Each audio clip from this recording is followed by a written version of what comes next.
तो अभी आप क्या कर रहे हो, कॉलेज या स्कूल? कॉलेज कर रहा हूँ मैं। क्या बनने का सपना है आपका? आईएएस बनना चाहता हूँ मैं। अरे वाह, आईएएस बन के क्या करना चाहते हो? देश को पीछे ले जाना चाहता हूँ। ये तो लेटेस्ट न्यूज है। पीछे ले जाना चाहते हो, आगे क्यों नहीं?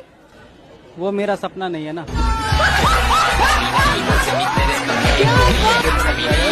ऐसा कौन सा चीज़ है जो शादी से पहले किसी की भी हो सकती है लेकिन शादी के बाद सिर्फ पति की होती है? फिर से हंसने लगी। चलो बताओ, भारत की जितनी भी नदियां हैं उनमें से एक पुरुष नदी का नाम बताओ। पुरुष नदी? हाँ, पता नहीं। गाइस कमेंट में बताओ, आसान है। देवर जी, मैं आपकी शादी तो करवा दूंगी, पर क्या भाभी जी? आपको मेरे एक सवाल का जवाब देना पड़ेगा। पूछो भाभी। ससुराल को इंग्लिश में क्या कहते हैं? बेकार है भैया। आजकल साली नौकरी भी पत्नी जैसी हो गई, जो एक बार मिलने के बाद उसे छोड़ भी नहीं सकते और एक होते हुए दूसरी कर भी नहीं सकते।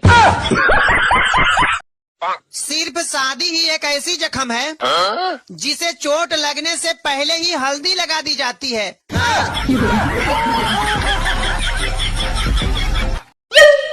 तो लड़के गर्लफ्रेंड क्यों बनाते हैं? लेने के लिए।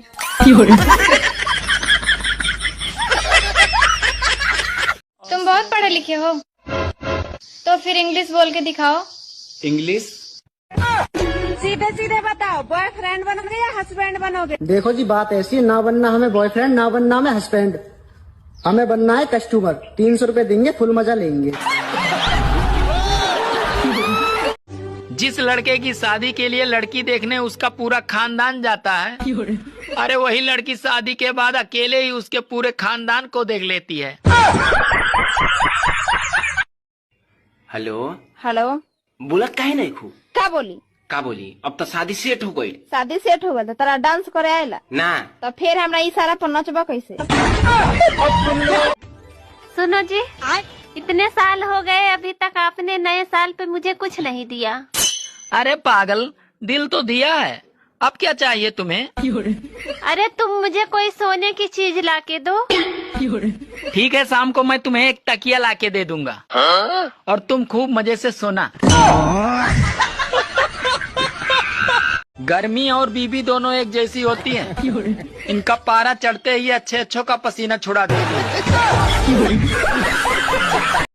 सभी पत्नियों से मेरा एक ही निवेदन है कि हे पत्नियों, अपने पति को मत कोसिए, क्योंकि उसके पास इतना ही समझ रहता तो शादी थोड़े करता। जानी बाबा बताओ, 4 चवन्नी 8 अठन्नी कुल कितने रुपए हुए? 4 और 8 9। गाइस कमेंट में बताओ कितने रुपए हुए। जब शादी हुई तब खूब मिठाई बटी, पहला बच्चा हुआ तब भी खूब मिठाई बटी, दूसरा बच्चा हुआ तब भी खूब मिठाई बटी। 5 साल के बाद जब बच्चों का एडमिशन करवाने गया तो fees 2 lakh plus donation 1.5 lakh. आदमी घर आकर खूब रोया तो बीवी बोली, जानू पहले मेरी फटी थी तो खूब मिठाई बटी थी, अब खुद की फटी तो रोना आ गया। और मैडम, पढ़ी लिखी हो या अनपढ़ हो? पढ़ी लिखी हूँ। अच्छा, इंग्लिश आती है? फुल इंग्लिश आती है, जो भी पूछा इंग्लिश में जवाब दूंगी। I love you. ए कुत्ते, देखा, इंग्लिश ना आती तुमसे। दोस्तों, बचपन में माँ कहती थी कि तुमको समझ में नहीं आता। जवानी में बीवी कहती है कि आपको समझ में नहीं आता है, और बुढ़ापे में बच्चे कहते हैं कि आपको समझ में नहीं आता। साला आज तक मुझे एक बात समझ में नहीं आया है दोस्तों, कि आखिर समझने का उम्र कौन सी है।